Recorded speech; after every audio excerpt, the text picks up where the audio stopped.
Bentrokan pecah antara warga Rempang Batam, Kepulauan Riau dengan aparat gabungan dari TNI, Polri, dan Ditpam Badan Pengusahaan atau yang disingkat dengan BP. Peristiwa itu terjadi akibat konflik lahan atas rencana pembangunan kawasan Rempang Eco City. Namun penolakan warga atas rencana pembangunan kawasan Rempang Eco City itu pecah jadi bentrokan dengan aparat gabungan. Mereka menolak pengukuran lahan yang dilakukan oleh BP Batam. Informasinya polisi menembakkan gas air mata lantaran situasi yang tidak kondusif. Sejumlah anak harus dibawa ke rumah sakit akibat gas air mata yang diklaim aparat terbawa angin.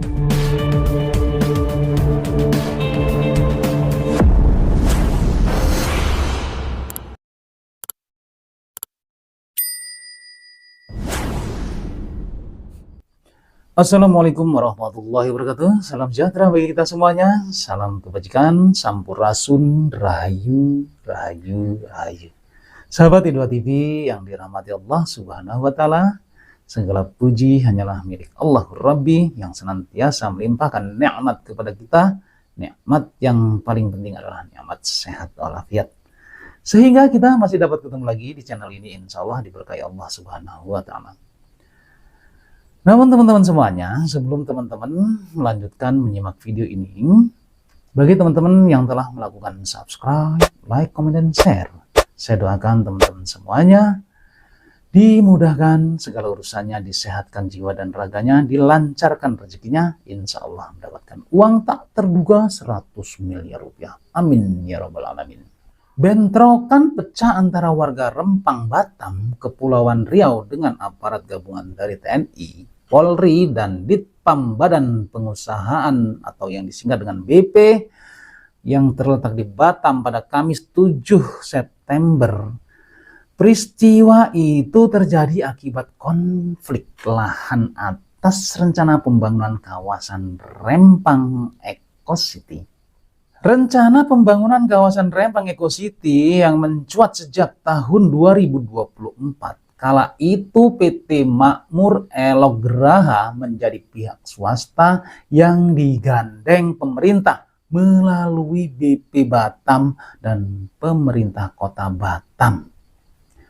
Kini pembangunan Rempang Eco City termasuk dalam progres strategis nasional tahun ini sesuai Permenko Bidang Perekonomian RI nomor 7 tahun 2023 dan ditargetkan bisa menarik investasi hingga 381 triliun pada tahun 2080.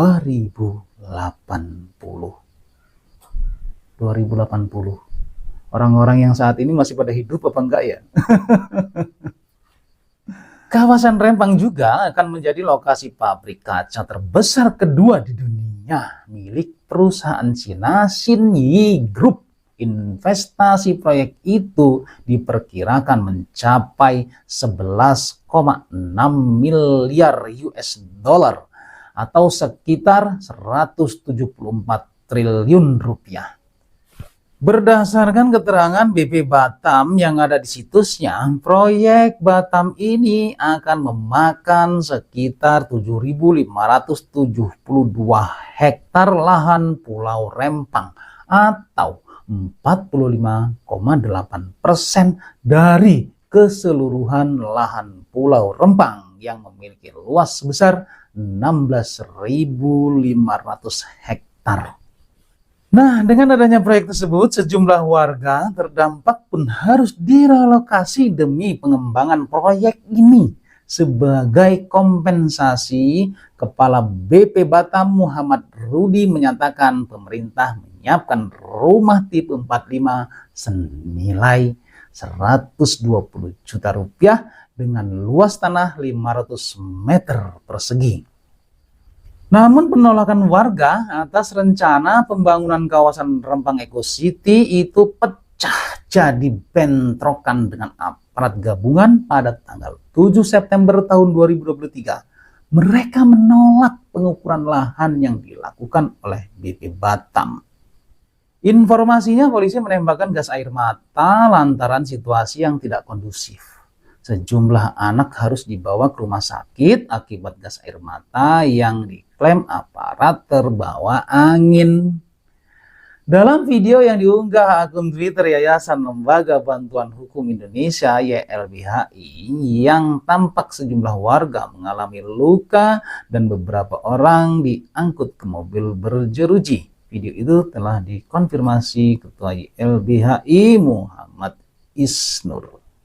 Sementara itu, Kabid Humas Polda Kepulauan Riau Zahwani Pandra Arsyad mengatakan bentrok pecah lantaran sejumlah kelompok warga yang menolak pengukuran melakukan blokade di jembatan Trans Barelang.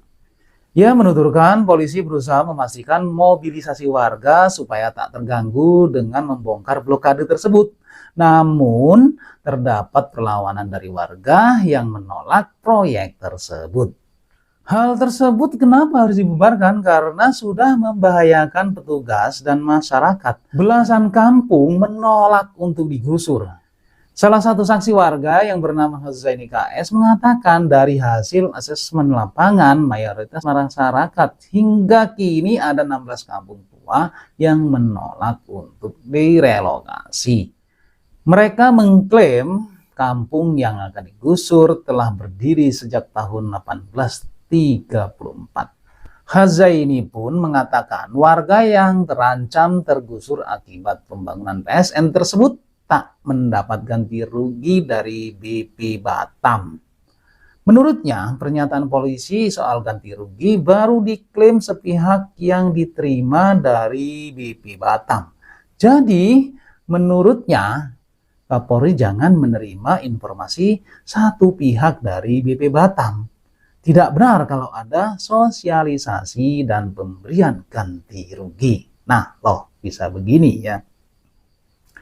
Seperti yang kita ketahui, Bapak Menteri Koordinator Bidang Politik, Hukum, dan Keamanan atau Polhukam, Bapak Mahfud MD telah menegaskan peristiwa di kawasan Pulau Rempang bukan penggusuran.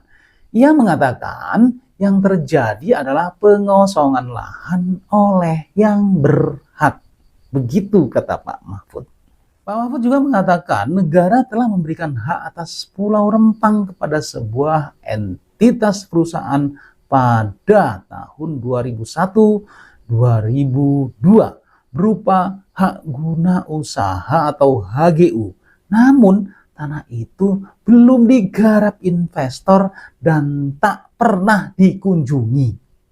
Selanjutnya pada tahun 2004, hak atas tanah itu diberikan kepada orang lain untuk ditempati. Padahal menurut Pak Mahfud, surat keterangan atau SK terkait hak itu telah dikeluarkan secara sah pada tahun 2001-2002. Ia pun menyinggung kekeliruan yang dilakukan KLHK. Pak Mahfud melanjutkan, ketika kemarin pada tahun 2022 investor akan masuk, yang pemegang hak itu datang ke sana, ternyata tanahnya sudah ditempati. Maka kemudian diurut-urut ternyata ada kekeliruan dari pemerintah setempat maupun pemerintah pusat. Dalam hal ini Kementerian LHK. Nah, lalu diluruskan sesuai dengan aturan bahwa itu masih menjadi hak karena investor akan masuk. Gitulah kata Pak Mahfud. Nah, proses pengosongan tanah inilah yang sekarang menjadi sumber keributan. Bukan hak atas tanahnya, bukan hak guna usahanya. Nah, proses pengosongan tanah inilah yang sekarang menjadi sumber keributan, bukan hak atas tanahnya, ya, bukan hak guna usahanya, bukan hak. Kemudian bentrokan kembali pecah antara warga yang menolak proyek tersebut dengan aparat gabungan pada Senin 11 September 2003. Massa menggelar aksi demonstrasi di depan kantor BP Batam. Mereka juga menuntut 7 warga yang sebelumnya ditangkap dan jadi tersangka untuk dibebaskan. Atas tuntutan tersebut, polisi pun telah menangguhkan penahanan ke-7 tersangka itu. Polda Kepulauan Riau menangkap 43 orang dari aksi pada Senin yang lalu. Menurut polisi, kaca gedung BP Batam pecah karena lemparan batu oleh warga. Sebanyak 26 personel aparat gabungan luka-luka. Warga juga disebut melempar kayu hingga bom molotov ke arah kantor BP Batam. Teman-teman semuanya, itulah kalau namanya masalah tanah, sangatlah rumit. Kita doakan semoga Pulau Rempang dapat terselesaikan dengan baik. Warga setempat mendapatkan kebijakan yang terbaik dari pemerintah sesuai dengan haknya masing-masing. Dan proyek pun tetap berjalan sehingga pembangunan untuk di Pulau Rempang dapat berjalan dengan lancar. Oke teman-teman semuanya, terima kasih semuanya telah menyimak video ini sampai selesai. Semoga bermanfaat untuk kita semuanya, khususnya buat diri pribadi saya. Kebenaran itu datangnya hanya dari Allah Subhanahu wa Ta'ala, sedangkan kesalahan merupakan kehilafan diri pribadi saya dalam menyampaikan informasi ini. Untuk itu, mohon maaf atas segala kekurangan dan kehilafan. Jangan lupa ya teman-teman ya, sedekahkan, subscribe kalian, semoga menjadi ladang amal jariah buat kalian semuanya. Sampai ketemu lagi dengan saya di video saya selanjutnya. Wallahul muwaffiq ila aqwamit thoriq. Wassalamualaikum warahmatullahi wabarakatuh.